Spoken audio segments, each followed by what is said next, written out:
사람들은 항상 자신이 옳게 살고 있다고 믿는다. 그런데도 세상은 종종 불공평하고 설명되지 않는 결과들로 가득 차 있다. 성실하게 일한 사람이 무시당하고 정직하게 살아온 사람이 오히려 손해를 본다. 그럴 때 사람들은 말한다. 세상은 원래 그런 거야. 그러나 마음 한구석은 그 말로 납득되지 않는다. 정의란 무엇인가? 이 단순하지만 깊은 질문 앞에서 고대 그리스 철학자 플라톤은 사람과 사회, 국가와 영혼의 구조를 처음부터 다시 바라보았다. 그는 국가에서 말했다. 정의란 각자가 자기 자리를 지키는 것이다. 이 영상은 당신이 느꼈던 그 부조리한 순간들, 그리고 오래 묻어두었던 질문들에 대해 플라톤이 던지는 아주 쉽고 확실한 대답들이다. 첫 번째, 정의는 힘이 아니라 질서를 회복하려는 마음이다. 사람들은 정의를 힘으로 착각한다. 나쁜 사람을 이겨야 정의이고 틀린 말을 눌러야 정의라고 여긴다. 하지만 플라톤은 다르게 생각했다. 그에게 정의는 전쟁이 아니라 조화였다. 사람이 자기 욕망을 스스로 다스리고 각자가 맡은 역할을 어지럽히지 않을 때 그 안에서 조용히 정의가 실현된다고 했다. 힘으로 누르는 정의는 또 다른 갈등을 낳는다. 그러나 조율하는 정의는 세상을 고요히 정돈시킨다. 정의는 반드시 드러나야 하는 것이 아니라 제자리를 지킬 때 드러나는 것이다. 두 번째, 정의로운 사람은 말보다 먼저 자신을 정돈한다. 플라톤에게 정의는 먼저 타인을 판단하는 일이 아니라 자기 내면의 질서를 바로잡는 일이었다. 욕망이 이성을 넘지 않도록, 분노가 판단을 삼키지 않도록 스스로를 단속하는 것. 그는 영혼의 세 부분이라는 개념으로 이성, 기계, 욕망이 서로의 자리를 지킬 때 비로소 한 인간이 정의로워진다고 말했다. 한중간 간부는 말수가 적어진다는 평가를 들으며 조용히 자신의 분노와 피로를 돌아보기 시작했다. 말하지 않는 시간이 늘어나자 이상하게도 팀 분위기는 더 부드러워졌다고 한다. 정의는 때로 침묵 안에서 정돈된다. 세 번째, 정의로운 사회는 각자의 능력과 역할이 조화롭게 작동하는 구조다. 플라톤은 사회를 하나의 큰 영혼으로 보았다. 지혜로운 자는 이성을 맡고 용기 있는 자는 행동을 이끌며 절제할 줄 아는 다수는 욕망을 조율하는 기반이 된다. 이 세 계층이 서로의 역할을 넘보지 않고 자신의 몫을 다할 때 사회는 비로소 정의로워진다. 억누르는 것도 누군가가 모든 것을 책임지는 것도 아니다. 각자가 맡은 일을 맡고 그 자리를 지키는 것. 가정에서도 조직에서도 권한이 한 사람에게만 쏠리지 않고 역할이 분산될 때 비로소 관계는 균형을 되찾는다. 정의는 다스리는 것이 아니라 함께 서는 자리를 만드는 것이다. 네 번째, 정의는 감정이 아니라 기준을 세우는 일이다. 사람들은 화가 나거나 억울할 때 그 감정을 정의라고 부른다. 하지만 플라톤은 말한다. 진짜 정의는 감정이 아니라 공정한 기준을 세우는 데 있다. 직장에서 한 직원이 실수를 반복했을 때 어떤 상사는 사람이니까 그럴 수 있지라며 감쌌고 다른 직원들은 오히려 침묵했다. 그 결과 팀 전체는 불만과 거리감으로 가득 찼다. 감정에 치우친 결정은 결국 더 큰 불의를 낳는다.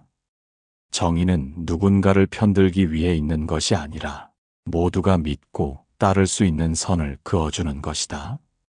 다섯 번째, 정의는 빠른 위로보다 오래 남는 질서를 선택한다.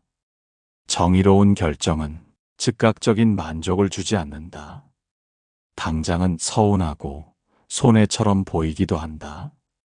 한 동호회에서 회비 사용을 두고 갈등이 있었다. 몇몇 사람은 이 정도는 봐줘도 되지 않느냐고 했고, 다른 쪽은 원칙을 정하고 그에 따라 쓰자고 주장했다. 결국 후자를 택하자 초반엔 불만도 있었지만 시간이 지나면서 모두가 신뢰하고 기꺼이 따르게 되었다. 정의는 때때로 불편하다. 그러나 그 불편함을 견딘 자리에 비로소 질서가 자리를 잡는다. 6번째, 정의는 모두를 똑같이 대하지 않고 다르게 대할 줄 아는 것이다. 사람들은 종종 똑같이 대하는 걸 공정이라 생각한다.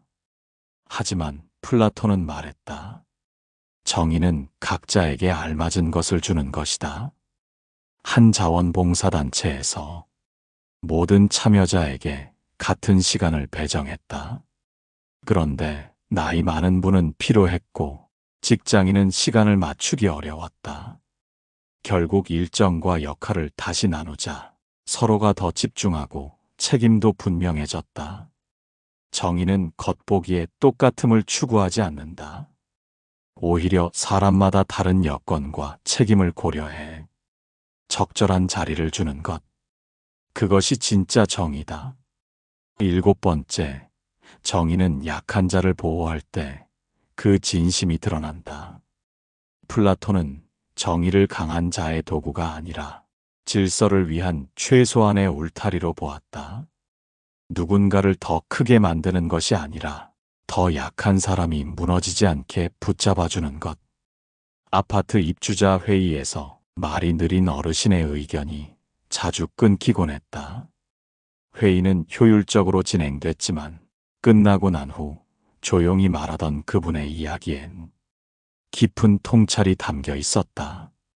정의는 빠른 사람의 편이 아니라 말이 느린 사람의 공간을 남겨두는 것이다. 강자의 효율보다 약자의 존엄을 지켜주는 것이 진짜 정의다. 8번째, 정의는 나와 다른 사람도 함께 살아갈 수 있게 하는 원칙이다. 우리는 흔히 내가 불편하면 불공정이라 느끼고 내가 속상하면 부당하다고 여긴다. 하지만 플라톤은 정의는 한 사람의 입장이 아니라 공동체 전체의 조화를 지키는 원리라고 봤다. 동네 도서관에서 아이들 책 소음 문제로 민원이 들어왔다. 한쪽은 아이들을 위한 공간이잖아요 라고 했고, 다른 쪽은 조용히 책을 보고 싶다 주장했다. 결국 시간대별 분리 운영을 통해 양쪽 모두가 만족하는 결과를 만들었다. 정의는 어느 한쪽의 편을 드는 것이 아니라 모두가 숨 쉴 수 있는 틈을 만드는 것이다. 9번째, 정의는 내가 옳다는 생각을 잠시 내려놓는 데서 시작된다. 사람은 누구나 자신의 입장이 가장 합리적이라고 느낀다. 그러나 정의는 그 확신을 내려놓을 수 있는 용기에서 시작된다. 직장에서 회식 참여 문제를 두고 요즘 사람들은 왜 다 빠지냐며 불만을 토로한 선배가 있었다. 그는 자신이 쌓아온 질서를 기준으로 삼았지만 후배들은 각자 다른 삶의 조건 속에 있었다. 결국 시간과 방식을 유연하게 바꾸자 참여율도 분위기도 좋아졌다. 정의는 누구의 기준을 관철하는 것이 아니라 모두의 사정을 인정하는 데서 시작된다. 10번째, 정의는 책임과 권한이 나란히 설 때 실현된다. 플라톤은 정의로운 구조란 힘이 있는 사람이 책임도 함께 질 때 이루어진다고 보았다. 누구에게 발언권이 있다면 그 말의 결과도 함께 감당해야 한다는 것이다. 한 아파트 관리단 회의에서 가장 목소리를 높이던 사람이 막상 책임을 나누자 한 발 물러섰다. 그러자 조용히 있던 이들이 서서히 중심에 나서기 시작했다. 정의는 소리를 내는 사람이 아니라 그 말의 무게를 끝까지 감당하려는 사람에게로 향한다. 책임 없는 권한은 결국 정의를 해친다. 11번째, 정의는 모두를 위한 법이 아니라 모두가 지키고자 하는 약속이다. 법과 규칙이 있어도 사람들이 그 의미를 느끼지 못하면 정의는 쉽게 무너진다. 플라톤은 법이 살아있으려면 그 법이 지켜지는 이유를 사람들이 이해하고 납득해야 한다고 말했다. 한 마을에서 정해진 야간 소등 시간이 처음엔 불편하다는 반발이 있었지만 아이들과 어르신들의 수면권 보호라는 이유를 설명하자 대부분이 동참하게 되었다. 정의는 강제로 만들어지는 것이 아니라 설명되고 공유될 때 서서히 자리를 잡는다. 12번째, 정의는 끝까지 참고 보는 사람에게 머문다. 정의로운 사람은 누군가를 바로 단죄하지 않는다. 처음엔 납득되지 않더라도 끝까지 지켜보며 판단을 보류한다. 플라톤은 인간은 모두 불완전하다고 보았고 정의란 그 불완전함을 다그치기보다 기회를 주는 것이라 했다. 한 동호회에서 지각이 잦은 회원이 늘 도마에 올랐다. 하지만 사정을 묻고 나니 밤늦게 택배 일을 마친 뒤 오는 사연이 있었다. 그 이야기를 들은 후 사람들은 불편보다 배려를 먼저 꺼냈다. 정의는 성급한 판단보다 한 걸음 더 기다리는 쪽에 남는다. 13번째, 정의는 늘 오른쪽이 아니라 덜 해치는 쪽을 선택한다. 플라톤은 완벽한 정의란 존재하지 않는다고 보았다. 모든 사람이 만족하는 결정은 드물고 누군가는 항상 부족함을 느끼게 마련이다. 하지만 정의로운 사람은 누구의 편이 아니라 전체의 고통을 덜어주는 쪽을 선택한다. 한 마을 커뮤니티에서 버스 노선 변경을 두고 노인층과 젊은 세대가 충돌했다. 논의 끝에 중간 지점을 통과하는 절충안을 마련하자 양쪽 모두 크게 만족하진 않았지만 불만도 사라졌다. 정의는 모두에게 박수를 받는 결정이 아니라 모두가 함께 버틸 수 있는 지점을 찾는 일이다. 덜 다치고 더 오래가는 선택, 그것이 때로는 가장 정의로운 길이다. 14번째, 정의는 누군가에게 존중받는 순간이 아니라 스스로를 부끄럽지 않게 여기는 마음이다. 플라톤에게 정의는 남이 인정해주는 말이나 박수가 아니라 자기 내면의 질서에서 시작되었다. 말을 잘했다는 칭찬보다 그 말에 부끄럽지 않은 태도, 판단이 옳았다는 평가보다 그 판단을 내리기까지의 고민을 떳떳하게 여길 수 있는가. 한 아버지는 가족을 위해 결정한 일이 누군가에게는 야속하게 느껴질 수 있다는 걸 알았다. 하지만 그는 묵묵히 그 책임을 감당하며 가족들의 시간을 기다려줬다. 정의는 때로 설명되지 않고 심지어 오해받을 수도 있다. 그럼에도 끝까지 내 안의 기준을 지키고 자신을 부끄럽지 않게 여길 수 있다면 그 사람은 이미 정의에 가까운 사람이다. 사람들은 늘 자신이 옳다고 믿는 방식으로 살아간다. 그리고 그 믿음이 부딪히는 순간 정의는 무엇이냐는 질문이 고개를 든다. 정의는 거창한 구호가 아니다.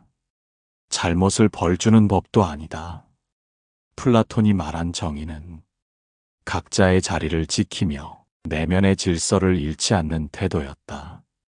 당신이 누군가보다 앞서더라도 그 힘을 휘두르지 않고 절제할 수 있다면 당신은 정의롭다. 누군가의 실수를 보고도 당장 단죄하지 않고 맥락을 헤아린다면 당신은 정의에 가까운 사람이다.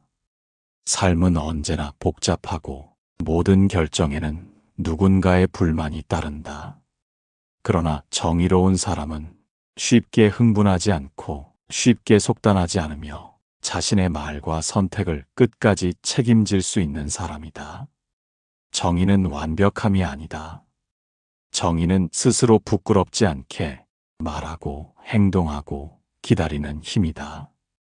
그리고 그 힘은 당신이 매일 살아가는 관계, 당신이 속한 삶의 질서 안에서 조용히 작동하고 있다. 시청해 주셔서 감사합니다.